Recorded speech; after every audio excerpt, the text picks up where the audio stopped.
Alright, so you're a pilot and you want to take the next step and get your instrument rating. Which begs the question, what does it take to get your instrument rating? Well, the answer to that, coming up.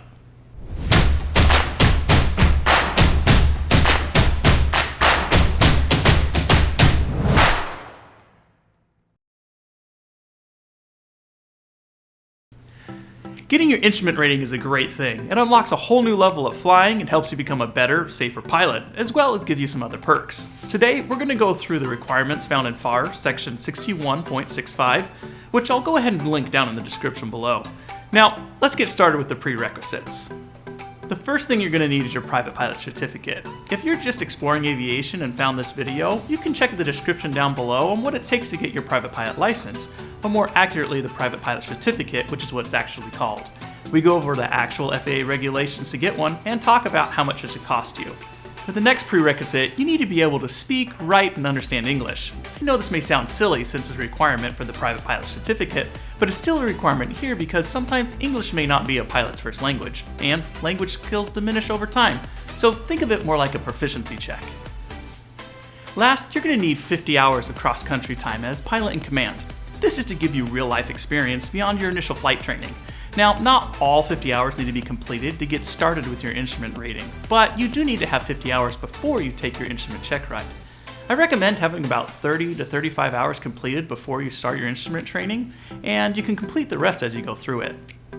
So that's all the prerequisites, but there is one more thing you should consider doing before you really get started. Just like the private pilot certificate, the instrument rating has a written test. You'll need to receive and log ground training from your instructor, or take a course that provides a certificate of completion saying you're ready for the test. Again, this isn't a prerequisite to get started.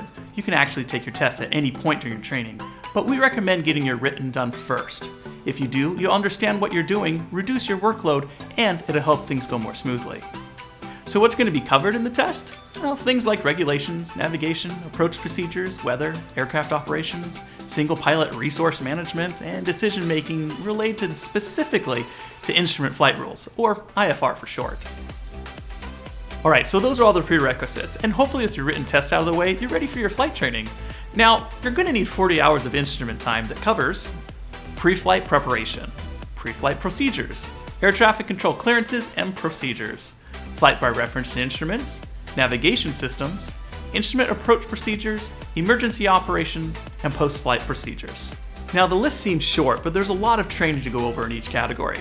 There is some good news though. Not all of the training has to be done in an aircraft. You can use an FAA-approved flight training device or simulator. Now, don't confuse the simulator you play on your computer with an FAA-approved flight training device. In some scenarios, they may use the same software, but approved flight training devices are exactly what they sound like, approved for flight training, so you can log time in them. Using a simulator can be a great choice that offers a lot of benefits, like less workload, lower costs, and enhanced training. If you're getting your instrument training under FAR Part 61, you can use a simulator for a maximum of 20 of your 40 hours of instrument time. So let's talk a little bit more about the 40 hours, like how you only need a certified instructor for 15 hours of it. Crazy, right? The other 25 can come through other people, like a friend who's a private pilot and qualified to act as pilot in command. They can be your safety pilot while you practice, logging time for your training. This may or may not be helpful though, because most people will need close to 40 hours of dual instruction anyways, but it's good to know that there's an option. Towards the end of your training, you need to be able to practically apply the knowledge you learned by taking your instructor on a 250-mile cross-country IFR flight. You'll need to plan the flight, file a flight plan, and be directed by air traffic control by direct routing or along airways. Each stop along your route needs to be made using instrument approaches, and you'll have to conduct 3 different approaches using your plane's navigation systems. It's quite the task, but it'll get you ready for your instrument check ride. Speaking of your check ride, you need to make sure you have at least 3 hours of training from your instructor within the preceding 2 calendar months before you take it. Then you just need to make sure your instructor fills out the proper endorsements in your logbook before the day of the check ride. Just like your private pilot certificate, it consists of an oral portion to see how you apply the things you've learned, and a flying portion to make sure you're able to safely apply them. Alright, that should be everything you need to know about what it takes to get your instrument rating. Hey guys, thanks for watching the video. If you liked it, make sure to give it a thumbs up and hit that subscribe button. Also, tell us what you think inside of the comments down below. As always, share aviation wherever you can, and we'll see you in the next one.